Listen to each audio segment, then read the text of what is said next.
Vivre seul est une expérience transformatrice. Vous avez la liberté d'organiser votre vie à votre manière, sans avoir à rendre de compte à personne. Vous voulez déjeuner à 3 heures de l'après-midi? Vous pouvez. Passer toute la journée en pyjama? Vous pouvez aussi. Mais cette autonomie s'accompagne de défis que personne ne vous apprend à surmonter.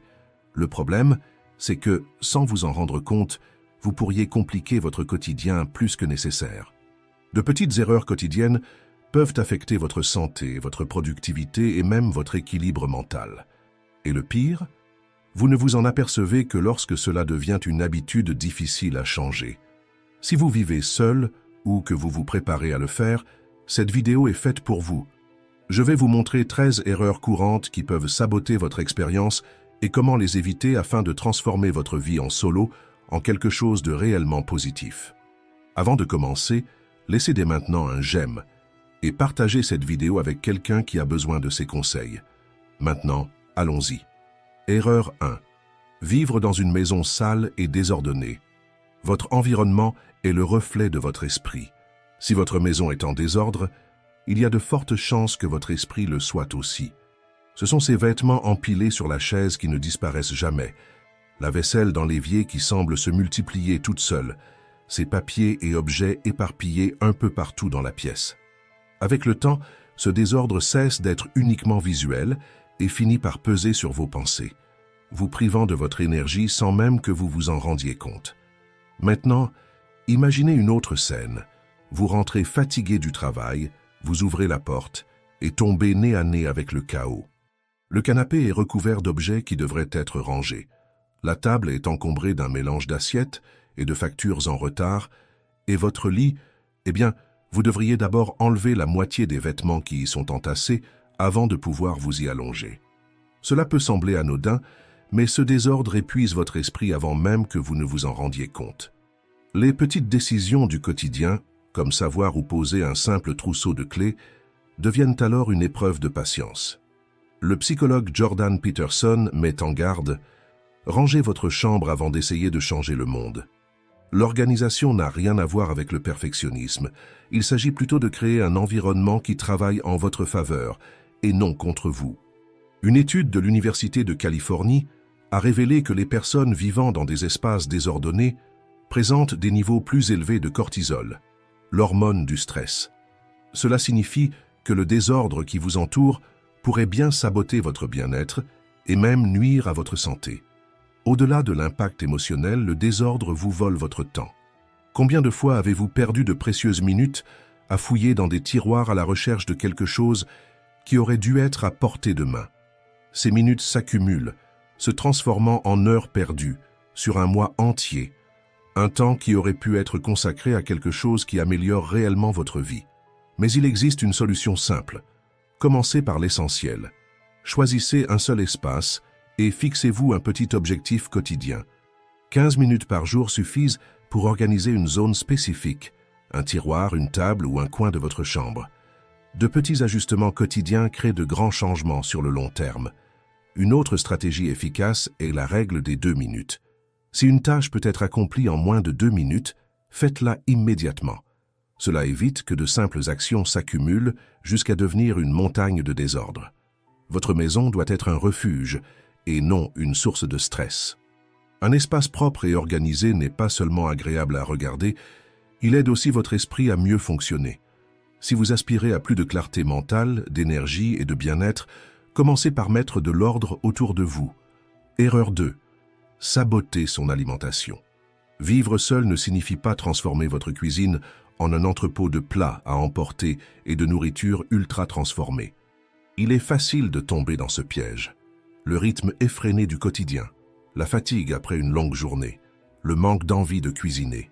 Mais la réalité est que votre alimentation n'affecte pas seulement votre poids, elle façonne votre énergie, votre vitalité et même votre humeur.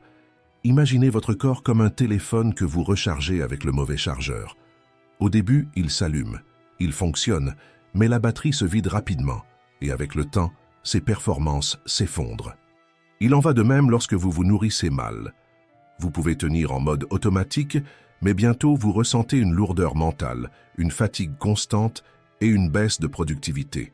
Les aliments naturels et équilibrés ne sont pas un luxe, mais un carburant essentiel pour votre bien-être. Une assiette colorée et nutritive n'est pas seulement un repas, c'est un véritable investissement dans votre énergie et votre clarté mentale. Bien manger ne signifie pas passer des heures en cuisine ou dépenser une fortune en produits diététiques. De simples choix, comme remplacer un encas industriel par un fruit ou réduire votre consommation de soda, font déjà une énorme différence. Essayez quelque chose de simple. Pendant les 7 prochains jours, remplacez au moins un repas ultra transformé par un repas fait maison, buvez plus d'eau et ajoutez un aliment frais à votre assiette. Vous sentirez rapidement la différence. Moins de fatigue, plus d'énergie et un moral plus stable. Ce que vous mangez aujourd'hui détermine comment vous vous sentirez demain. Prenez soin de vous. Erreur 3. Le piège de l'isolement. Imaginez une maison sans fenêtre. Au début, cela ressemble à un refuge paisible. Personne pour vous déranger, un silence absolu, tout est sous contrôle. Mais avec le temps, l'air devient lourd. L'obscurité oppressante et l'absence de contact avec le monde extérieur transforment cet espace en une prison. Vivre seul peut être libérateur, mais il existe une frontière subtile entre indépendance et isolement. Passer des jours sans entendre une autre voix que la vôtre, sans croiser un seul regard, peut éroder votre estime de vous sans même que vous vous en rendiez compte. L'absence d'interactions humaines n'affecte pas seulement votre humeur, elle altère aussi votre perception de vous-même et du monde qui vous entoure.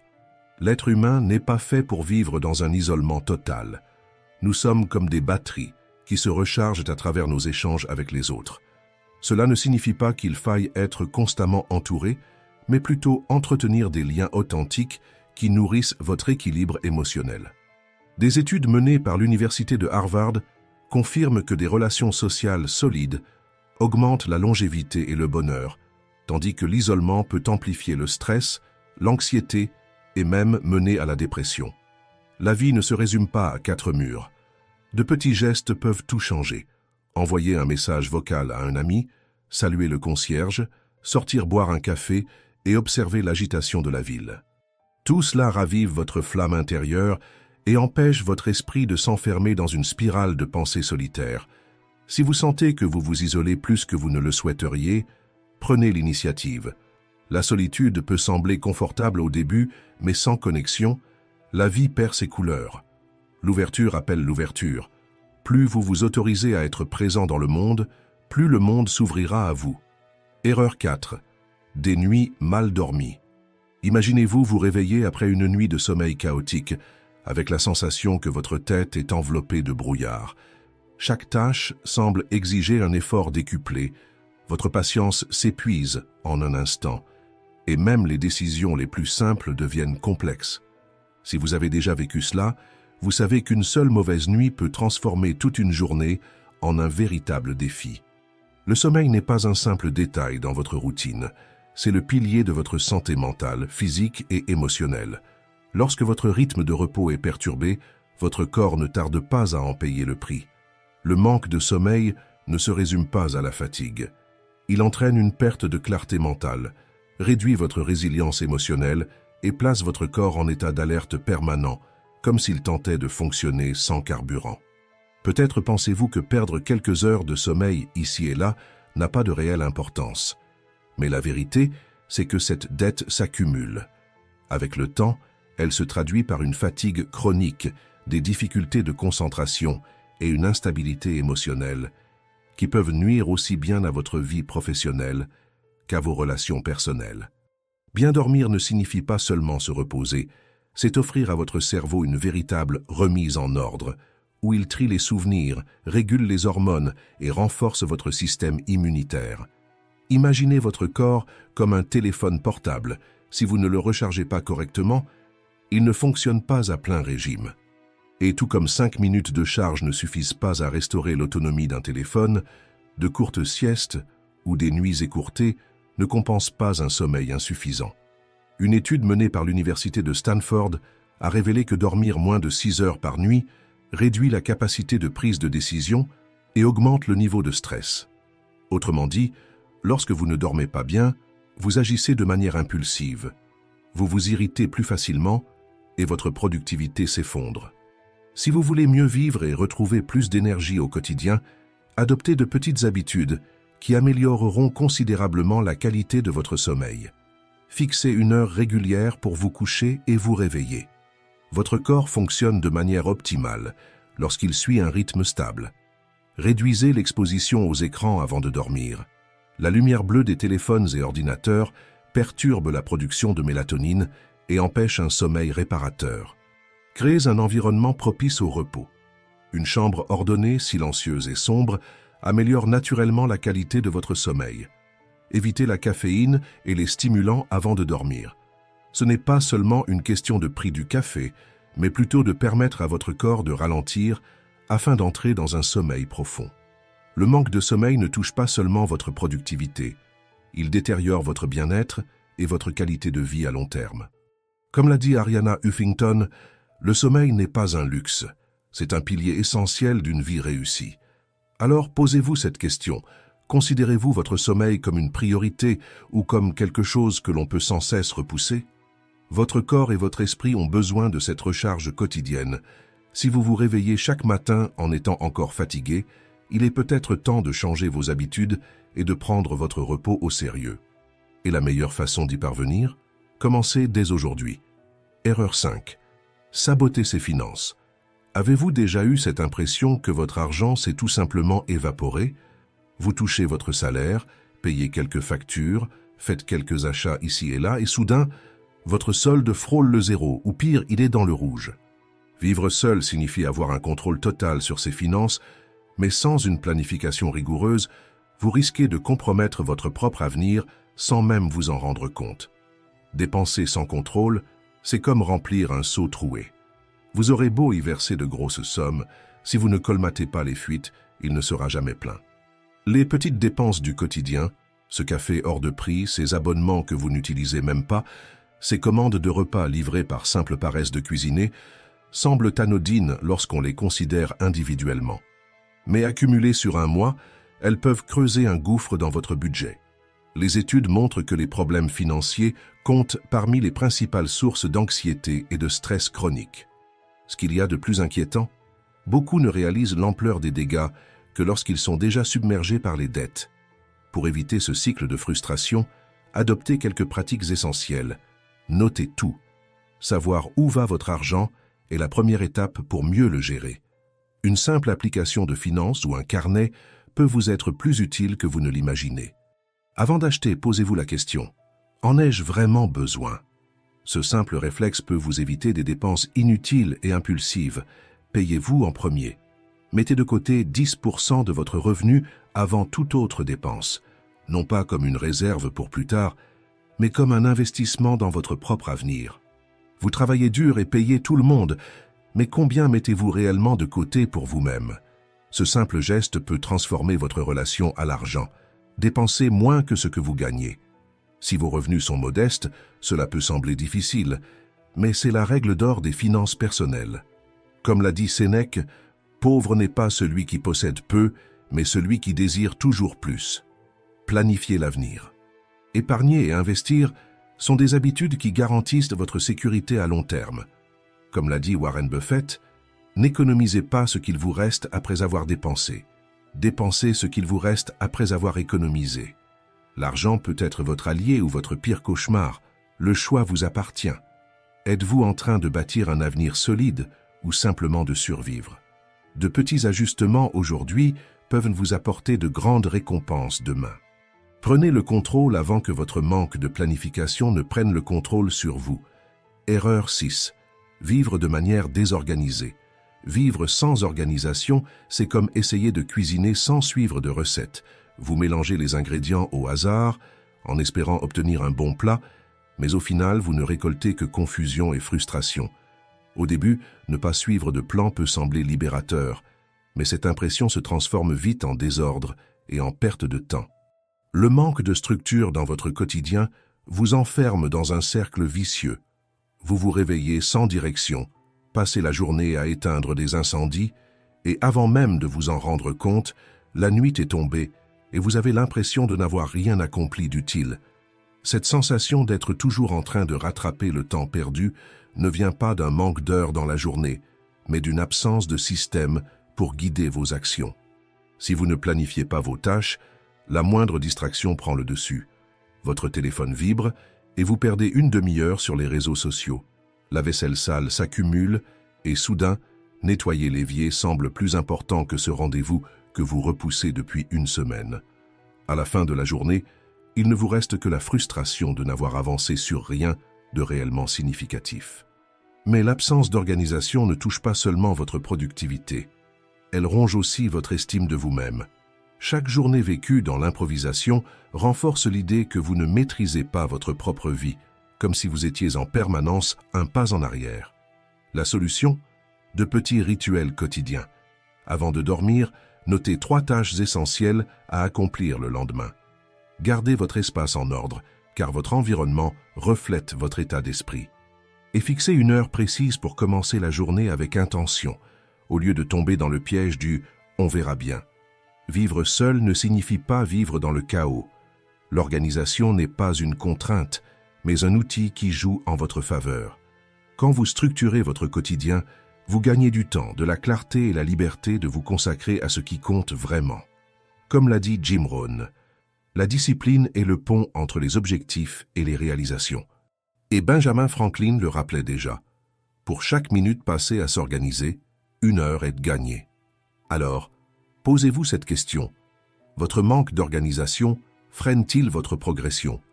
Si la réponse est oui, commencez par ajuster un élément à la fois et observez comment votre vie évolue.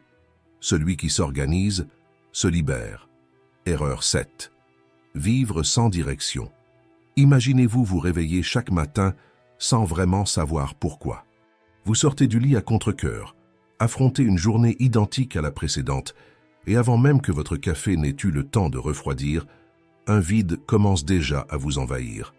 Les petits désagréments deviennent de grandes frustrations, et toute motivation semble s'évanouir. Après tout, pourquoi faire des efforts si rien ne semble avoir un sens réel? Mais voici l'erreur. Beaucoup pensent que le but de la vie est une chose grandiose, presque mythique, comme une mission destinée à changer le monde. Pourtant, un but n'a rien de si lointain. Il réside dans ces détails qui donnent de la valeur à votre quotidien, dans ces petites raisons qui colorent votre existence. Posez-vous la question, qu'est-ce qui me fait me sentir vivant?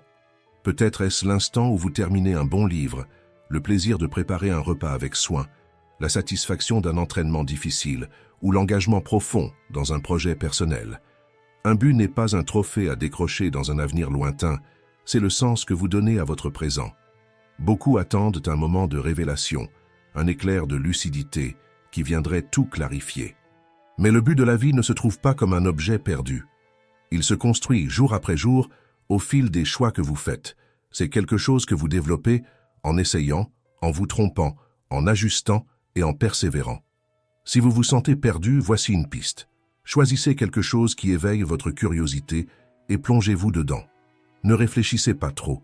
Expérimentez, explorez, osez vous challenger. La vie prend tout son sens lorsque vous vous investissez pleinement dans le processus, et chaque petit pas dans cette direction redéfinit votre vision de vous-même et du monde qui vous entoure. Et souvenez-vous, ce n'est pas l'ampleur de votre but qui compte, mais la profondeur avec laquelle vous vous y consacrez. Erreur 8. Céder à la sédentarité. Votre corps n'a pas été conçu pour rester immobile toute la journée. Pourtant, à l'ère des écrans et des fauteuils confortables, la sédentarité s'est installée discrètement comme un mode de vie.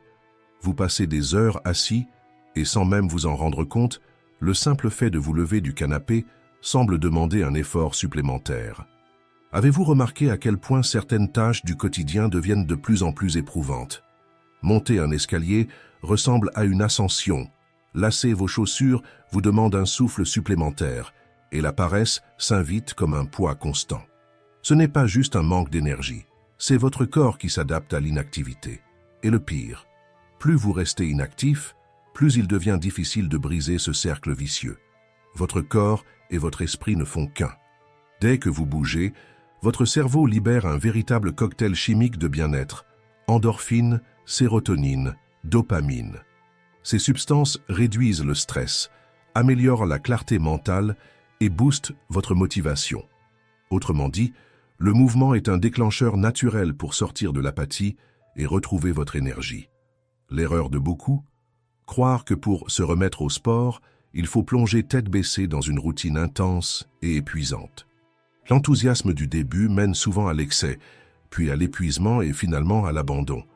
Ce cycle de frustration renforce la fausse croyance que l'exercice est une contrainte, alors qu'en réalité, il devrait être un outil d'équilibre.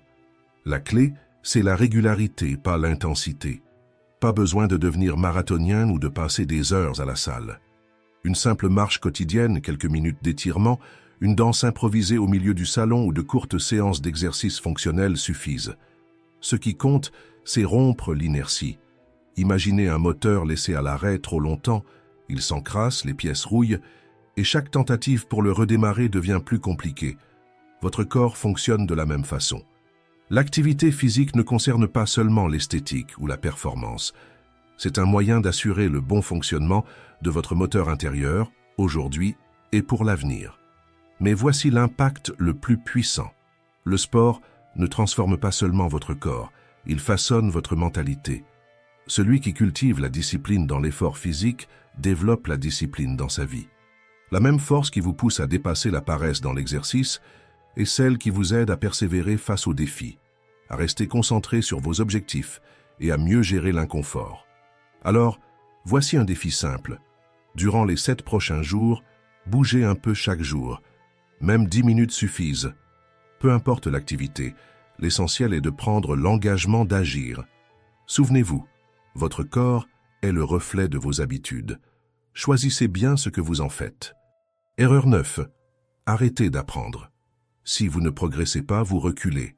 Le temps n'attend personne, et pendant que vous vous installez dans votre zone de confort, le monde continue d'avancer, sans se retourner. Avez-vous remarqué à quelle vitesse tout change?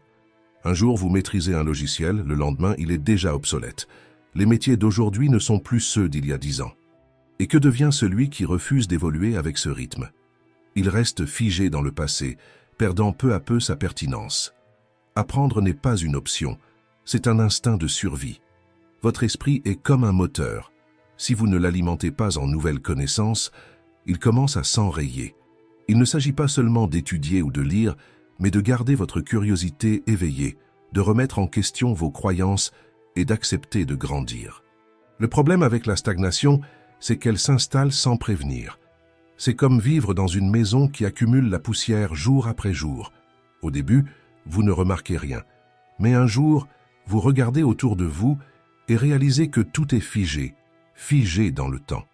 C'est exactement ce qui arrive à votre esprit quand vous cessez d'apprendre. Et le pire, plus vous passez de temps sans apprendre, plus il devient difficile de s'y remettre. Votre esprit s'habitue, et soudain cet état devient votre norme. Vous avez déjà ressenti cette impression de simplement exister, sans réellement vivre. Comme si les jours défilaient, mais que votre vie restait au point mort. C'est un signal d'alarme. Votre croissance s'est arrêtée. La vérité, c'est que le monde n'attend personne. Pensez aux vidéoclubs disparus, aux chauffeurs de taxi qui ont ignoré les applications, aux entreprises qui n'ont pas su s'adapter au numérique. Toutes ces personnes ont résisté au changement. Mais l'économie ne pardonne pas, et ceux qui refusent d'évoluer finissent toujours laissés pour compte. Des chercheurs de l'université de Stanford ont démontré que les personnes ayant une mentalité de croissance, celles qui croient qu'elles peuvent développer de nouvelles compétences avec des efforts, ont plus de succès et moins peur de l'échec. Parce qu'elles savent que chaque erreur n'est pas une fin, mais un tremplin vers un nouvel apprentissage. Mais ne vous méprenez pas, apprendre demande des efforts. Votre cerveau préfère toujours la facilité. C'est pourquoi tant de gens stagnent. Il est bien plus confortable de scroller sur son téléphone pendant des heures que de lire un livre et de réfléchir à ce que l'on vient d'apprendre. Il est bien plus facile de répéter les mêmes habitudes que de les remettre en question. Mais ce pseudo-confort a un prix, la médiocrité. La croissance ne se produit pas par hasard. Vous devez décider d'évoluer. Alors voici un défi pour vous. Durant les 5 prochains jours, engagez-vous à apprendre quelque chose de nouveau. Lisez au moins 10 pages d'un livre, développez une compétence, échangez avec quelqu'un qui peut enrichir votre vision du monde. Et chaque fois que vous ferez quelque chose en pilotage automatique, demandez-vous, Existe-t-il une meilleure façon de le faire? La stagnation ne vient pas du manque d'opportunités, mais du manque d'initiative. Le savoir est à portée de main, mais personne ne peut apprendre à votre place. Comme l'a dit Alvin Toffler, l'illettré du XXIe siècle ne sera pas celui qui ne sait ni lire ni écrire, mais celui qui ne sait pas apprendre, désapprendre et réapprendre. Alors, quelle sera votre prochaine étape pour grandir? Partagez-le en commentaire. Si ce contenu vous a aidé, likez et partagez pour que d'autres prennent conscience de l'importance de ne jamais cesser d'évoluer. Erreur 10. Être esclave de la technologie. Avez-vous déjà remarqué qu'avant même de réaliser ce que vous faites, votre doigt a déjà glissé sur l'écran de votre téléphone et soudain, des minutes, voire des heures, se sont volatilisées. Une vidéo en entraîne une autre, une notification en appelle une suivante, et quand vous levez enfin les yeux, votre café a refroidi, la journée a filé, et vous n'avez rien accompli de vraiment important. Cela semble anodin, mais ce cycle est conçu pour capturer votre attention sans que vous en soyez conscient. Et lorsque l'on vit seul, sans personne pour nous ramener à la réalité, cette dépendance devient encore plus insidieuse. Le problème ne vient pas de la technologie en elle-même, mais de l'espace qu'elle occupe dans votre vie. Si chaque pause de votre journée est comblée par des défilements infinis et des vidéos courtes, votre cerveau ne se repose jamais, ne ralentit jamais, ne goûte jamais au silence. Et c'est dans le silence que vous vous reconnectez à vous-même, que vous retrouvez de la clarté, que vous laissez votre esprit assimiler des idées et des souvenirs qui comptent vraiment. Maintenant, repensez aux moments les plus marquants de votre vie, ceux dont vous ressentez une véritable nostalgie. Se sont-ils déroulés devant un écran, ou bien lorsque vous étiez pleinement présent, ancré dans l'instant? Si vous ne fixez pas de limites, la technologie ne vous vole pas seulement votre temps, mais aussi votre énergie mentale et votre capacité à être réellement dans le monde. La solution? Reprenez le contrôle. La technologie peut être un outil puissant, mais uniquement si vous savez la maîtriser.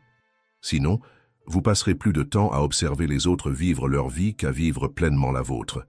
Erreur 11. Propager ses plaintes et insatisfactions. Si vous vivez seul, il y a une vérité simple que vous devez accepter. Personne n'a le temps d'écouter vos plaintes et encore moins de résoudre vos problèmes à votre place.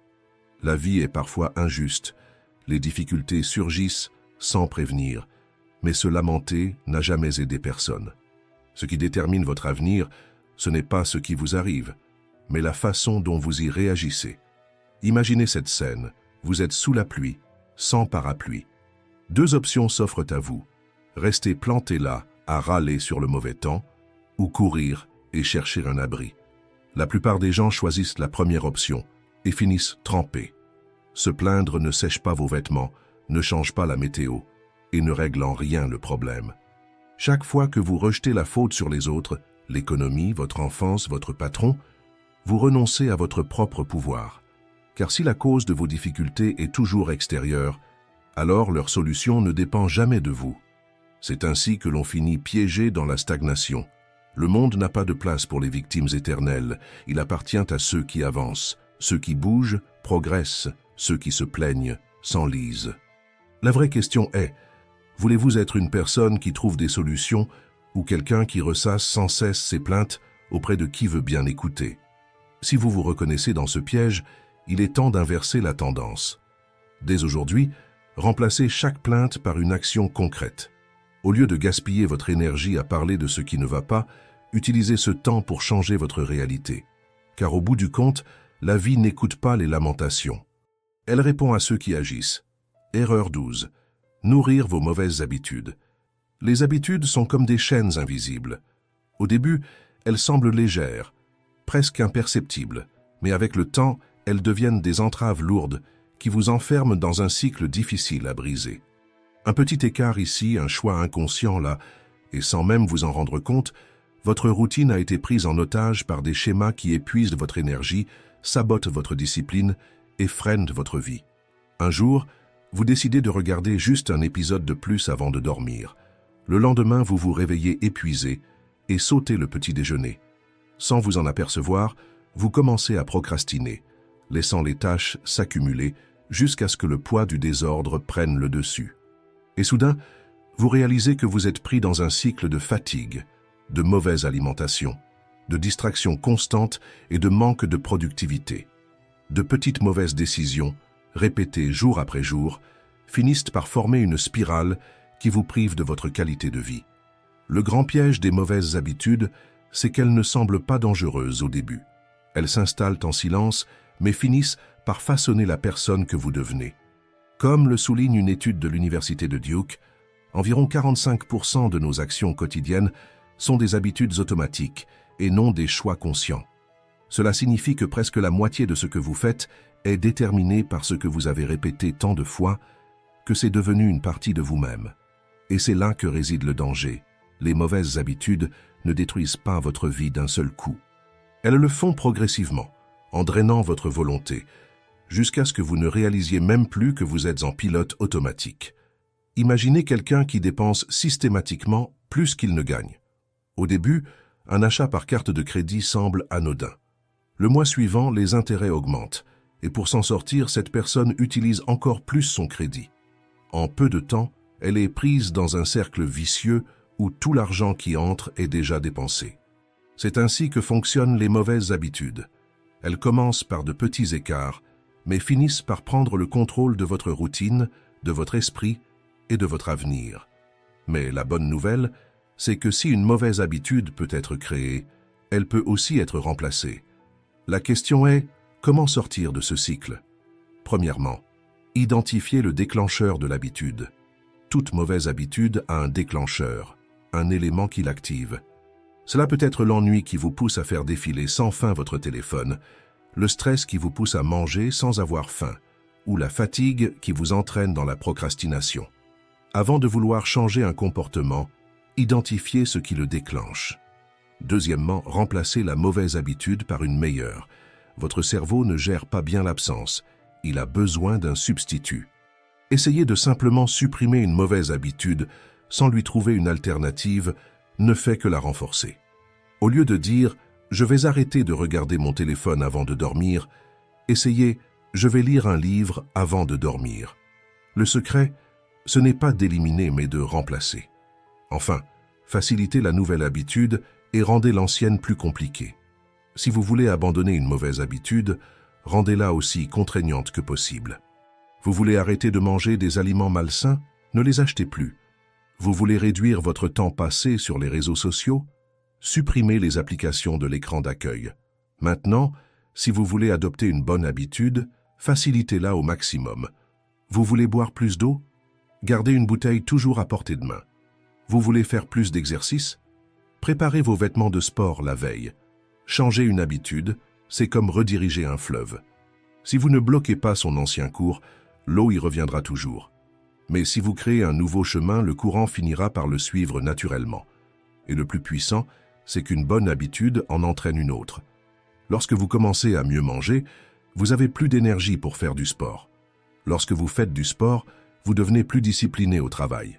Lorsque vous organisez votre routine, votre esprit devient plus léger. Chaque petit changement crée un effet domino qui peut transformer complètement votre vie. Rappelez-vous, vos habitudes construisent ou détruisent votre avenir. Choisissez-les avec sagesse. Si vous êtes arrivé jusqu'ici, commentez. Courage stoïcien. Merci d'avoir regardé.